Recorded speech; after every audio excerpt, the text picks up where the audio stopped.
আল্লাহর নবী সালামিক রাহমাতুল লিল আলামিন পৃথিবী থেকে যেদিন বিদায় হয়ে যাবে, আম্মা জান আয়েশা বলেন, চাদর দিয়ে নবীজিকে আবৃত করে ডেকে রেখেছি।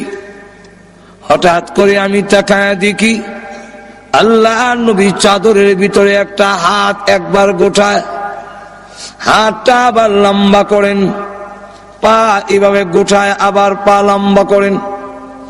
যে আমরা খিঁচুনি যে শুরু হয়, সাকরাত আরম্ভ হবার সময় দেখবেন এমন কিছু টানা আসা শুরু হয়। আমরা ঘুমো ধরে লিখে না গেছে। আম্মা জানা এসে বলেন, আমি আপনি বিশ্ব নবীর শরীর মুবারক থেকে চাদরটা একটু উঠালাম, কেন এমন শুরু করে দিয়েছেন? নিষ্পাপ নবী, আল্লাহর নবী মাসুম, আল্লাহর নবী বিশ্ব নবী যিনি, উনি হলেন আল্লাহর পরে ওনার সম্মান তামাম পৃথিবীর ঊর্ধ্বে কারোর সাথে তুলনা হয় না, এটার মধ্যে কোনো সন্দেহ নাই। কিন্তু লক্ষ্য করে দেখুন, আম্মা জান আয়েশা সিদ্দিকা রাদিয়াল্লাহু আনহা বলেন, পৃথিবীর মানুষেরা রে, আমার ধারণা পাল্টে গেল। আমি যেই মাত্র আল্লাহর নবীর শরীর মুবারক থেকে চাদর সরালাম, এমনি তাকায় দেখি নবীজির মাথা মুবারক থেকে নিয়ে পা মুবারক পর্যন্ত এমন কোন পশম মুবারক নাই যেখান থেকে আল্লাহর নবীর ঘাম বের হয় নাই। আমার ধারণা পাল্টে গেল। নবীর যদি রহ, তাহলে আল্লাহ যে বলছেন কুল্লু নাফসিন যায়িকাতুল মাউত, এই আয়াত 100% ঠিক। একটু জোরে কোন না। হঠাৎ করে নবীজি ডেকে বলেন, হে ফাতেমা, দরজার দিকে তাকিয়ে দেখো গো মা, কে যেন সালাম দেয়, বারবার পারমিশন চায়। হযরত ফাতেমা রাদিয়াল্লাহু আনহা দরজার দিকে তাকালেন, আজরাইল তো দেখা যাওয়ার কথা না। আমি আমার আব্বার কাছে বসে থাকলে তিনি যদি বলেন, আমি কি দেখবো নাকি?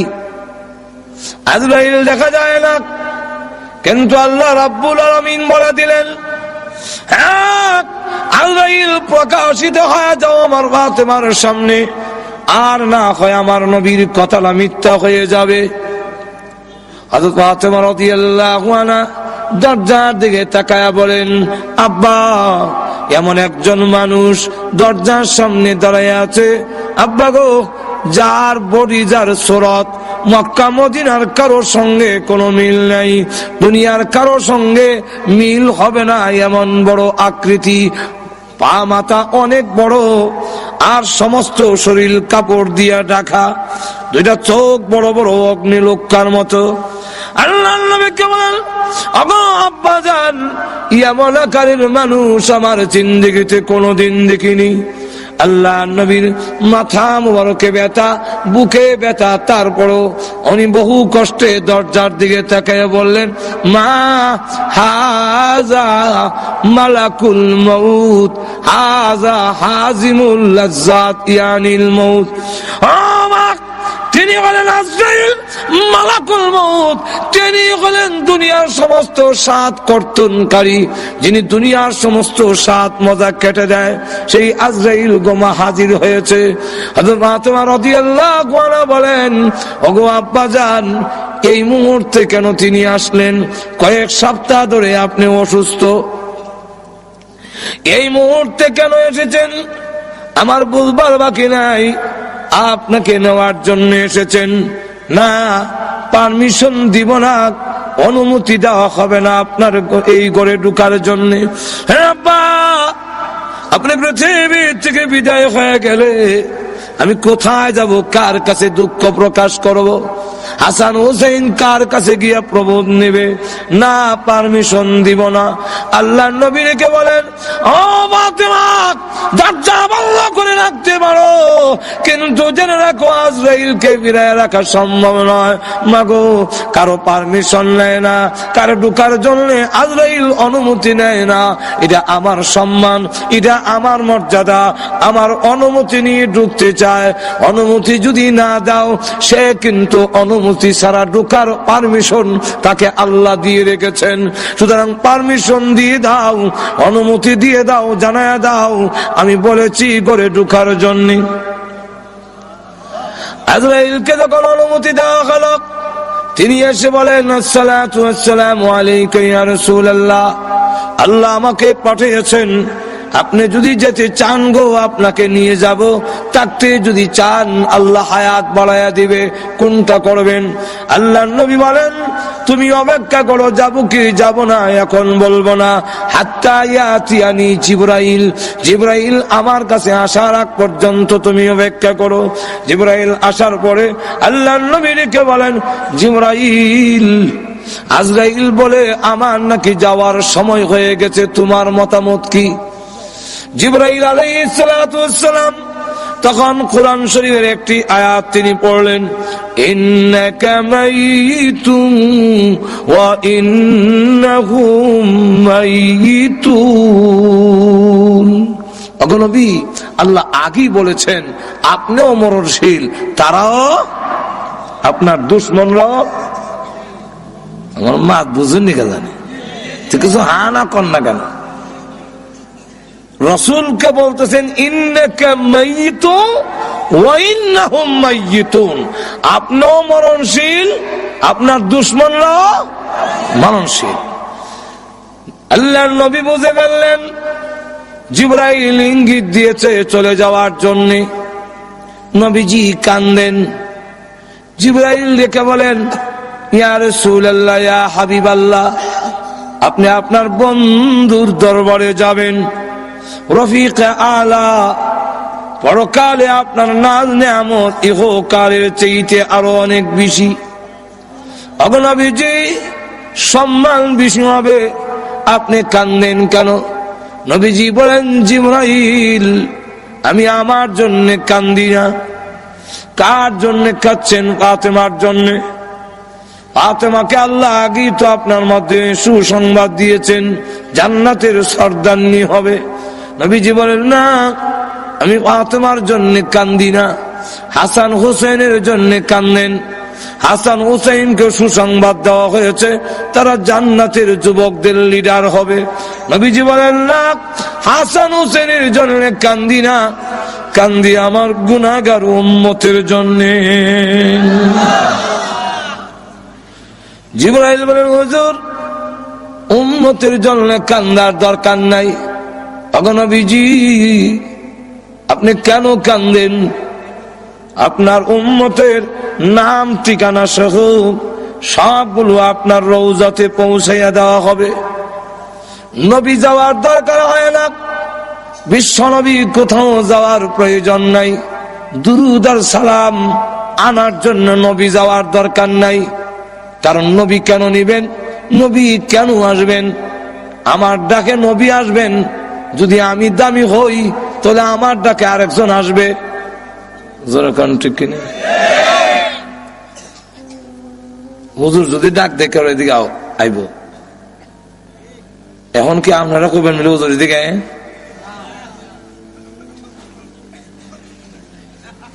যার দাম বেশি ওনারা ডাক দেয়া কখন জানাবিলে আপনি আয়া নেন। আল্লাহ নবীর সম্মান বেশি, নবীকে বলা যায় না নবী আসেন, আয়া নেন, দুরুদ সালাম গেল একটা। আর একটা হইল আমরা দুরুদ আর সালাম পড়ি, এগুলা কি নবীর লাভ না আমাদের লাভ? লাভটা কার? তাহলে দুরুদ সালাম পৌঁছানির ব্যবস্থা তো আমরা না করতাম, লাভ আপনার আর রসুল নিত।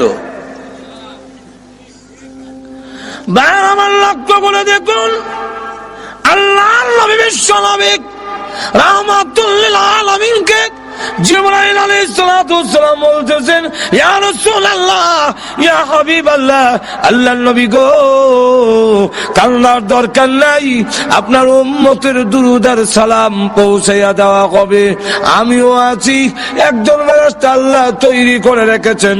পৃথিবীর যতগুলো মাখলুক আছে, আম্মার ইবনে ইয়াসির থেকে বর্ণিত হাদিস, ওই ফেরেশতার ততটা কান আছে, পৃথিবীর যেই কোনো জায়গায় যেই কোনো লোক যদি দরুদ পড়ে, তার বাবার নাম, দাদার নাম, 14 গোষ্ঠীর নাম সহ, ঠিকানা সহ মুহূর্তের মধ্যে আল্লাহর নবীর কাছে পৌঁছাইয়া দেওয়া হয়। নবী নেওয়ার দরকার নাই। নবীজি কান্দেন না, আপনার উম্মতের সংবাদ আপনি পেয়ে যাবেন, এটাও তো আল্লাহ আগে আপনাকে জানাইয়ে দিয়েছেন। নবীজি ডাক দেবেন, জিবরাইল, উম্মতের সংবাদ পাবো কি পাবো না, এই জন্য কান্দি না জিবরাইল। সন্তান যদি ইংল্যান্ড থাকে আর ভালো অবস্থানে থাকে, তাহলে সংবাদ না পাইলেও মা বাবার মনটা কিছু হইল শান্তি থাকে। ছেলে কুচকাবার নেয় না, কিন্তু অন্যের মারফতে জানতে পারে ইংল্যান্ড লন্ডনের মধ্যে তার ছেলে খুব ভালো পজিশনে আছে, সম্মানী আছে, কিছু হইলেও শান্তি পায়। আমার না দেখ, আমার ছেলে তো ভালো আছে। সংবাদ যদি নাও পাই, আমার উম্মত যদি এই পৃথিবীতে ভালো অবস্থানে থাকে, তাহলে আমার তো সংবাদ পাওয়ার দরকার নাই, এটা আমার বিষয় নয়। আমি কেন কান্দি? এতদিন পর্যন্ত আল্লাহ আমাকে আয়াত নাজিল করে জানাইয়া দিয়েছিলেন, মা কানাল্লাহু লিয়ুযিবাহুম ওয়া আনতা ফীহিম। ওগো নবীজি, আপনি যেখানে আছেন এদেরকে আমি আল্লাহ গজব দিব না, আমি আযাব দিয়ে শেষ করব না, যেহেতু আপনি এখানে আছেন। ও জিবরাইল, আমি রাসূল যখন পৃথিবী থেকে বিদায় হয়ে যাব, তখন আমার উম্মতের জিম্মাদার কে হবে? তাম পৃথিবীর উম্মতে মুহাম্মদী যদি একসাথে আল্লাহ গজব দিয়ে শেষ করে ফেলে, আমার উম্মতের দায়িত্ব কে নেবে? কে এই দায়িত্ব গ্রহণ করবে? এমনি আল্লাহ ডাক দেয়া বলেন, অরে জিবরাইল, আমার বন্ধুকে বলো চোখের পানি মুছে ফেলার জন্য। আর কানতে হবে না, আর কানতে হবে না, এখন থেকে আনা কাবিলুম মিনহুম, আমি স্বয়ং আল্লাহ তার উম্মতের জিম্মাদার হয়ে গেলাম।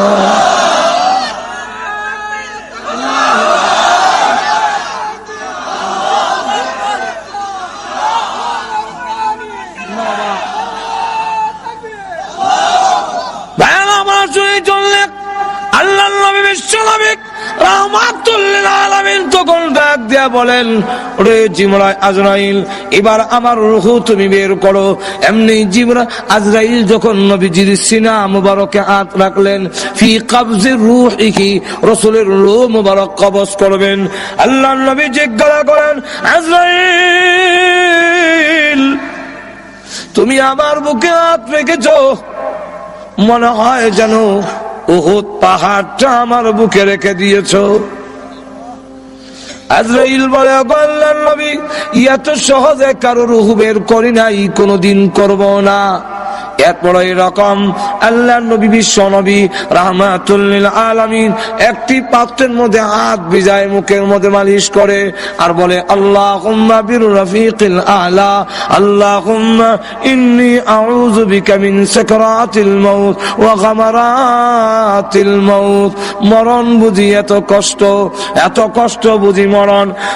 আমার সাকরাতের যন্ত্রণা থেকে, মৃত্যু যন্ত্রণা থেকে কেউ রেহাই পাবে না, সকলেই মৃত্যু যন্ত্রণা বুক করতে হবে, জানবীর করতে এত কষ্ট হবে।